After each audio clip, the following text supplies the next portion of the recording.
नमस्कार, न्यूज अब तक में आप सभी का स्वागत है। सबसे पहले आप हमारे चैनल को सब्सक्राइब करें, गूगल प्ले स्टोर से ऐप को डाउनलोड करें और सीधे वेबसाइट पर जाकर आप हमारे समाचारों को देख सकते हैं। आप सबकी बदौलत ही सतना जिले का नंबर 1 वेब चैनल न्यूज अब तक अब बन चुका है। आपकी जो खबरें हैं उनको भी हम प्रकाशित करेंगे। इसके लिए आपको दिए गए नंबर पर संपर्क करना होगा।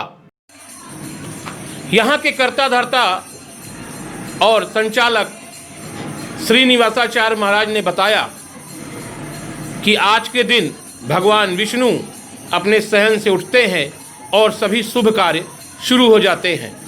इसके पीछे उन्होंने अपनी एक कथा का भी वर्णन किया। वेंकटेश मंदिर सतना जिले की आस्था का प्रतीक है और भगवान विष्णु को मानने वाले लोग यहाँ आते हैं। एकादशी के अवसर पर विधिवत बारात निकालकर और जिस प्रकार से विवाह होता है उसी प्रकार से पूरा कार्यक्रम का आयोजन किया गया। महिलाओं ने गीत गाए, द्वार चार का आयोजन हुआ और शालिग्राम और तुलसी जी का विवाह संपन्न होने के बाद पांव पूजे गए। निश्चित रूप से इस कार्यक्रम में सैकड़ों भक्तों ने भाग लिया और इस पुण्य धार्मिक कार्य का लाभ उठाया। विवाह उपरांत विधिवत आरती की गई और उसके बाद कार्यक्रम का समापन किया गया। हम बता दें कि वेंकटेश मंदिर परिसर में हर वर्ष यह आयोजन धूमधाम से होता है और बहुत ही अद्भुत और दुर्लभ भगवान विष्णु की प्रतिमा यहाँ स्थापित है।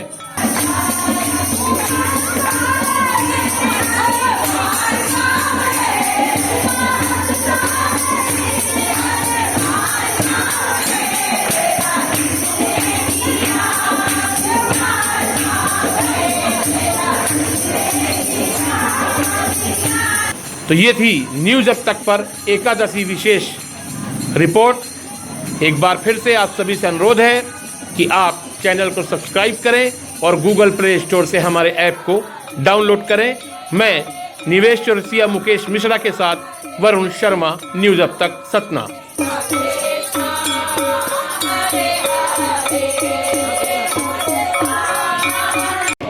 हमारे हिंदू वैदिक सनातन धर्म की जो परंपरा है उसके अनुसार कार्तिक मास की शुक्ल पक्ष की जो एकादशी होती है वो विष्णु भगवान शयन से उठते हैं इस दिन। इसका हमारे हिंदू वैदिक शास्त्रों में बड़ा महत्व है। एक जलंधर नाम का राक्षस था, वो अजेय हो चुका था ब्रह्मा जी के वरदान से, उसको जीत पाना संभव नहीं था। उस स्थिति में समस्त देवता उसके अत्याचार से प्रभावित होकर के भगवान विष्णु के पास गए, उनसे निवेदन किया कि इस दुष्ट आत्मा से हमारी रक्षा की जाए। भगवान विष्णु ने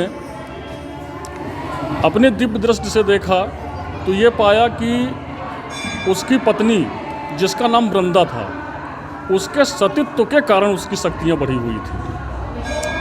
उस स्थिति में अगर भगवान विष्णु भी उससे युद्ध करते तो शायद नहीं जीत सकते थे। अतः भगवान विष्णु ने जालंधर का रूप बना करके और उसके सतीत्व को नष्ट किया, उसको स्पर्श किया और जैसे ही उसका सतीत्व नष्ट हुआ उसी क्षण उसी समय देवताओं से उसका युद्ध चल रहा था। उसी क्षण उसका संहार हो गया और उसका कटा हुआ सर उसकी पत्नी वृंदा के सामने आकर के गिरा।